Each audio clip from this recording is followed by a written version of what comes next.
Silverton Narrow Gauge Railroad. The D&S hauls hundreds of thousands of passengers a year in the 45 miles between its namesake cities. But our visit today is not to see one of the regular passenger trains.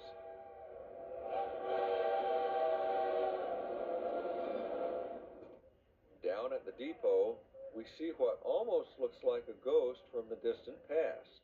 Every year, the D&S stages a railroad festival called RailFest, where it hosts visiting narrow gauge equipment for a change of pace from the normal passenger trains.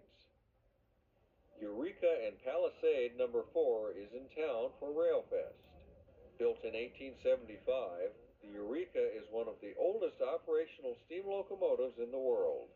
The Erika is owned by Dan Markoff of Las Vegas, who bought it after it was burned in a fire in Nevada, and then spent 6 years restoring it to near factory-delivered condition. She even has her original whistle. Let's take a ride behind this little gem from the early days of railroading as she travels north from Durango to Cascade Y, about halfway to Silverton.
At Home Ranch Siding, our little train stops briefly to remedy a brake problem, then is soon underway.